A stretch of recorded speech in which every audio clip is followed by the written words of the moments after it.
Orlando First Johnson here, and this is the Engineer Freestyle Podcast. All right, you know, you know what it is. We're here, and today let's talk about something interesting. So people always ask me, can I get their music to A&R or to labels or to other big artists? The answer to that is yes, I can. But the reality to that is you can also. Like, you know, there's a lot of things that people don't put into account, which are very logical and realistic things. Like, number one, and this should be, you know, the most simplest part of this whole thing, but I think this is the last thing people think of. Like, is your shit hot or not? It's that simple. Is your shit hot or not? Don't get me wrong, like mediocre shit, flies through and gets in here and there, but is it hot? Is it something that somebody can sell? Is it something that, kids are gonna want to dance to, old people are gonna want to hum? That's the reality to this. If it's a beat, do you see the biggest artist in the game rapping to that beat or recording to that beat? It's such a super reality, and it's like I know people probably clicked on this thinking like, "Oh, you about to give me the game?" And yeah, I'm gonna give you some game. I'm gonna give you some things to like check out and realize when it comes to pitching to an A&R. But at the same time, like I knew multiple A&Rs, and I sent out my beats. And this is back when I was working for a label. I sent out a couple of beats. The reality is, my beats weren't to the caliber of what other people were sending them. That's just the reality, bro. Like, it wasn't that hot. So for me, I'm sticking to engineering. I'm gonna be pressing that command space bar, moving that mouse, chopping up the vocal clips, doing my thing. I'm a ninja in that. I'm gonna stick to that. May I produce in the future? Maybe, or whatever comes. Like I'll go with the flow. But for me, I stick to what I'm doing. But there's simple things you can check out to help you, have I guess, have a better chance at landing stuff with an A&R and getting to the artist. Because there's definitely two routes to this. When you're pitching, there's two routes. I always say this: either you know the artist or you know the label. In the sense, like the A&R. Because if you don't know the artist, but you know the A&R can get it to the artist. If you don't know the A&R, but you know the artist, obviously you don't need to go to anybody else. Because if you know Chris Brown and you're sending Chris Brown beats and Chris Brown wants to fuck with your beats and he thinks they're hot, he's gonna record to it. The label's gonna be like, damn, this shit's fire. We have no choice. It's coming out. It doesn't always work that easily, but just like a logical type of situation. So there's a few things I did before I even worked for a label. There's a few things I did whenever I was getting like an interview or I was about to like engineer for an artist or whatever. I see who's around them, and there's easy steps to that. Me going to go work at Atlantic, I didn't know much about APG before I started. I knew of it, but not much to be like, all right, I know who I'm dealing with. So it was like I had people telling me, Dave telling me, oh, Mike Karen, runs APG. That's his thing. So I'm like, all right, cool. Who is Mike Karen? I look at Mike Karen. I'm like, this name sounds very familiar. I see who he is. I see what he's worked on. I'm like, oh, that's why I know his name. He's been in the game for years. He's been doing shit, killing shit, him and his team. So I was like, all right, cool. That's one person. And this might sound very fucking creepy, but this is how it works. Like, they posted, you're following them now. They post a picture. Oh, good job to my team. They're killing it. Da da da da. You click on each one of those people. If you really want to get to where you want to be and meet these A&Rs and get your stuff in their emails, see who those people are. Oh, this guy is this guy. He works with this artist and this artist. Now you know that A&R particularly works with, urban artists, or you can say hip hop artists, or whatever y'all calling it these days. But he works with, rappers, more urban R&B singers. So now all right, I'm gonna send him that stuff, and it's just good to know that because the easiest way to miss something is to send them something they don't need. So if you're sending them a bunch of EDM beats, yeah, they could use it and be like, all right, let's try something different with this artist. But the reality is, like, let's say if the A&R is the A&R for Rich the Kid, like, I don't know about you, but I don't. I see Rich the Kid ending up on an EDM record because like they remix one of his records, but I don't think it's gonna be on like a whim of a random beat being said. But you never know, anything's possible, But I think that'd be more like if he was hanging out with Steve Aoki and he was like, "Yo, you want to do a song?" I think that's kind of where it would generate. But if you want to really hit, you got to know what they're working on, and kind of it's just like how you want to get that female's attention or that man's attention, whoever. Like you're trying to get or whatever. You're just trying to get the other person's attention, like in a regular relationship. A&R relationship, music and business relationships are the same thing. Like it or not, you have to woo them. If it's gonna be your hi-hat pattern or your bass in your beat or whatever, or that Drake feature you got on one of your songs with another artist, you have to woo them. You have to impress them. And it's just like, don't think, don't have that ego mindset that everything I have is hot and I'm gonna send it. Like, no, be realistic, like, and really aim your shots. And going back to like following people on Instagram, like that's a cheat sheet for me because I was going into a label I had no idea about. Like I had no idea about APG, and it was just like, let me just start looking at pictures and let me go on the website. And the website didn't have much information, or I probably wasn't looking that good. And I just started going to Instagram, and that's when I started seeing people, hiring engineer, hiring this, hiring that, and this is like early on. I was like, oh snap! And then I started to figure out what A&R was, in charge of NBA YoungBoy, what A&R was in charge of Kevin Gates, and it's like all this stuff I started figuring out before I stepped foot. And the reason why is it's good to know who you're amongst, who you're around, because you might miss an opportunity. You might miss an opportunity literally standing right next to an A&R that's looking for hot beats. You could be in the club with them, the bar, or wherever. Or he could pop up in another session. That's another thing. A&Rs are going to a bunch of different sessions because some also manage, some are trying to get another artist to feature on something. So they're always around, just like we're around. And another thing, stop being fucking disrespectful to the engineer. You might not think the engineer doesn't do anything. Yeah, he pulled up in a raggedy Honda and homeboy's shoes is dusty. Whatever's, bro. Like, we don't have to be flashy. We're engineers. And I'm going to be real with you. I don't try to be flashy because once I became an engineer, that whole high school mentality of like, oh, I got to be fresh and all that stuff, I need to look clean and make sure I'm put together. But I'm not about to be rocking Gucci. Like, you know what I'm saying? So going back to that, like, be cool with the engineer because you never know who that engineer might know. Don't think the engineer only works in that one room. He has to feed his family. He has to make money. So he could be working with the A&R from Sony. He could be working with A&Rs from Atlantic. He could just be, all over the place. And here's somebody that could easily tell you, like, yo, bro, I was just working at Atlantic the other day, and they're working with this so-and-so artist, and they're looking for beats just like this. You should check. You should get his email and send him some tracks. I think he was looking for tracks the other day. Bam. You could easily probably made 50,000 off of him just telling you that because he genuinely was like, I fuck with your shit. I fuck with you. You should definitely strive for that. Like I think you can get that. This shit will get you that. And that's the person you think because everybody else is doing it. You think, oh, I gotta disrespect them. I gotta be mean. Another example, a lot of the assistants, they just don't only work at those big studios or at those labels. They're doing other things. They might have the next big artist that they're working with on their spare time.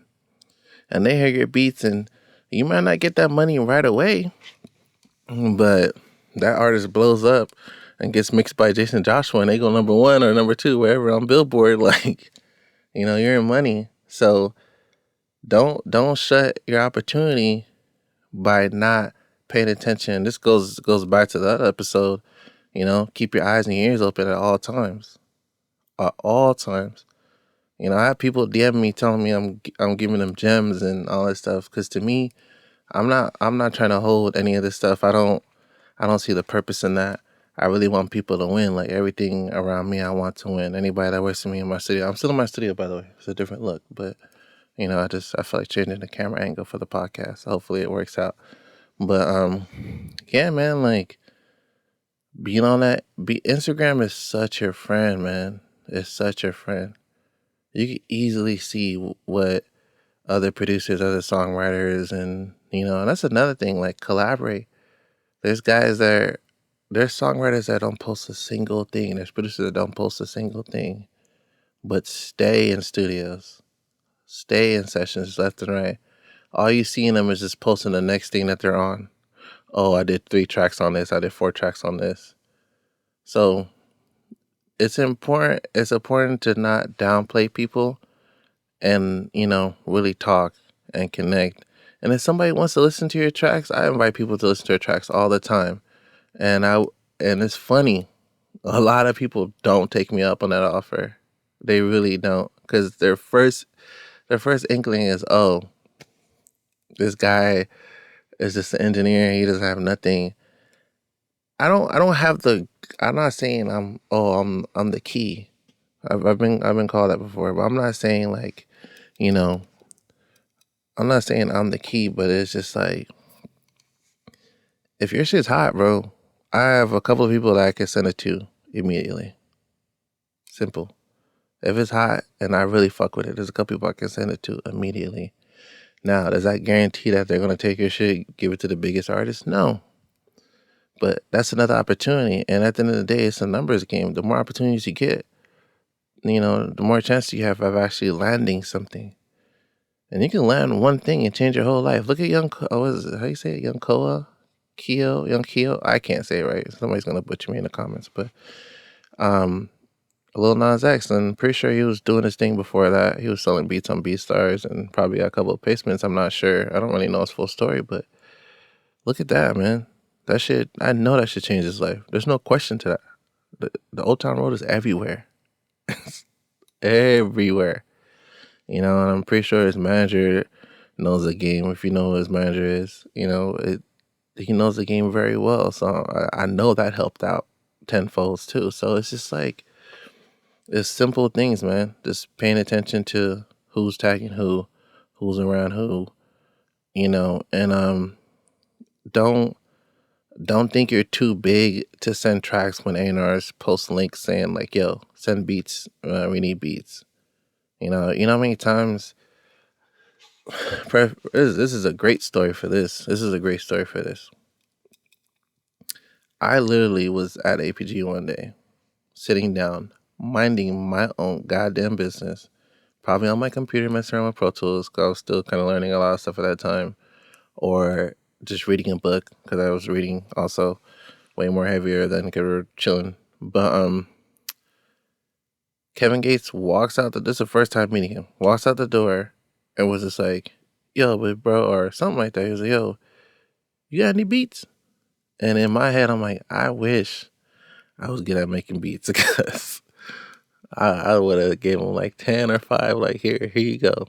But that was a perfect opportunity for me to be like, all right, I done work with a bunch of producers. I have their emails, I have their phone numbers. Let me hit up DA. Let me hit up XL Ego. Let me hit up, who was I? The homie Shark. Shout out to Shark. You want to know why DA wins? This is why DA wins. I text DA, yo, I need a pack for Kevin Gates. I got about like 10 text messages back to back before any other producer sent me tracks. So, like I said, and I met him on a whim. I met him at a random session at Warner. Matter of fact, I was in that APG building. I was at Warner. Random session, just sitting there talking, just chopping it up and working. And I love how his beats sounded, because he knew how to mix. And, that kind of sparked it. And he was like, yo, whenever you're with the artist, hit me up. Simple as that. And I'm pretty sure he says it to a lot of people, but it's just like that simple thing got him more opportunity because here I am randomly sitting in the lobby. Kevin Gates comes out. Yo, you guys have beats. I hit up 4 producers. 3 hit me back right away. He get their beats. And all I hear when I'm outside, I hear all the producers' beats. So for me, that feels good because I definitely want to always, provide or, how do you say that? I just want to make sure I complete the job. I do my thing. And whenever somebody asks for something, I complete it. And that's kind of what that fell into. And I go to work with Kevin later on, but it was just like at that moment, I was just like, he asked for it, I'm going to do it. I got it done. And that was opportunity for those producers. Now, do I know if they did anything later on because of that one moment? I'm not too sure. But at the end of the day, for them, it must have been cool to just randomly get that and be like, shit, I'm just here chilling and I get to send beats because this dude was just sitting there chilling. So yeah, man. It's just relationships. This is another important thing. I probably should have said this from the beginning. Relationships are key. It's super key. I can't think of anything. I'm not talking about forcing your way into being cool people. You already know me. I ain't with that. I'm not for it. I think that shit is trash. But yeah, like creating genuine relationships, man. That's just gonna get you to where you want to be. Cause yeah, man, that helped me a lot. It helped me till this day. People people that hit me up to work for them, I'm super thankful, and I hope they understand I'm thankful because I always say it. And yeah, man, they hit me up because they trusted me and they rather put money in my pockets.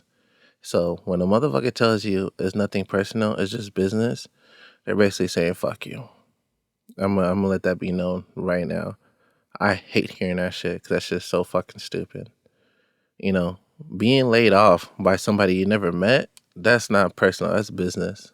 But if somebody you've been working with closely says some fucked up shit and then tries to play it off and say, "Oh, it's nothing personal, bro. It's just business." No, you upset them. They got mad.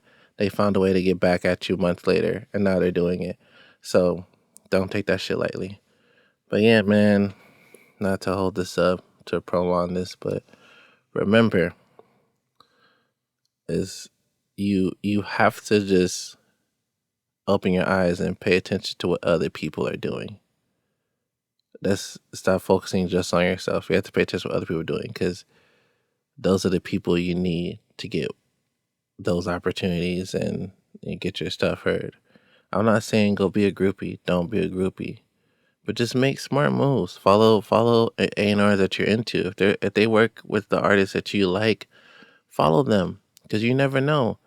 9 out of 10, that A&R might work with this artist, but have another artist somewhat similar that's gonna work with the more newer producers, and that could be your way into this. That could be the way to change your life forever.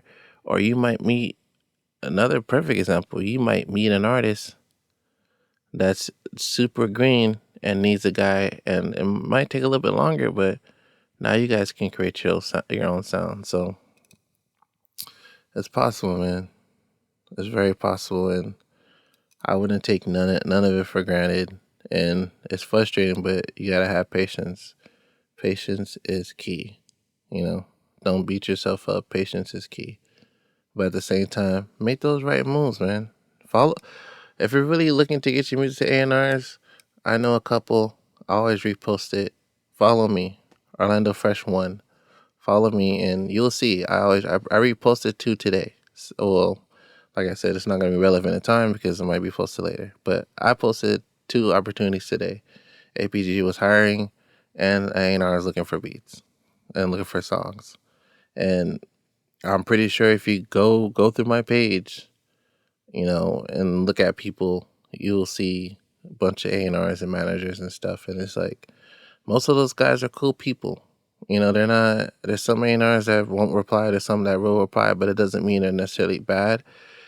I had to realize this once I was actually, in the game and seeing what was going on.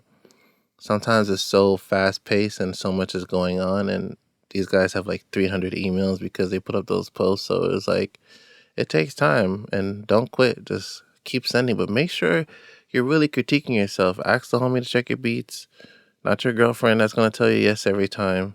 No offense to that, or your boyfriend's going to tell you yes every time, but really get some brutal feedback. Just like with my mixing, I didn't settle. I'm still learning. I'm still getting better at my engineering stuff in general, just all around.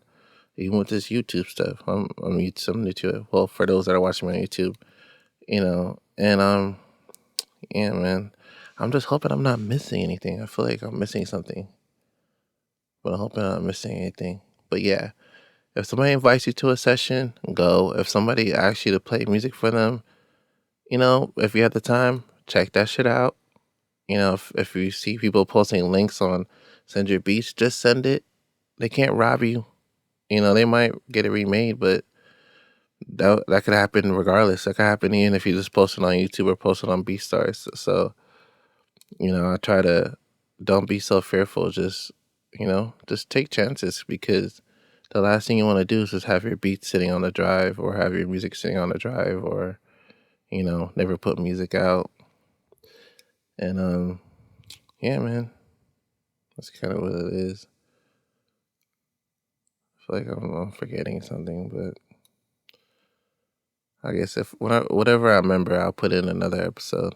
You know what? The next episode, I don't know. I'm gonna think on that. But yeah, man, like, subscribe, comment below, do all that good stuff. If you're listening on Apple, the Apple Podcast or Apple Cast, I forgot the podcast app. If you're listening on Spotify or Spreaker or iHeart, like it, share it, help your boy out. I appreciate it. You guys keeping me going. I'm so thankful. So, peace.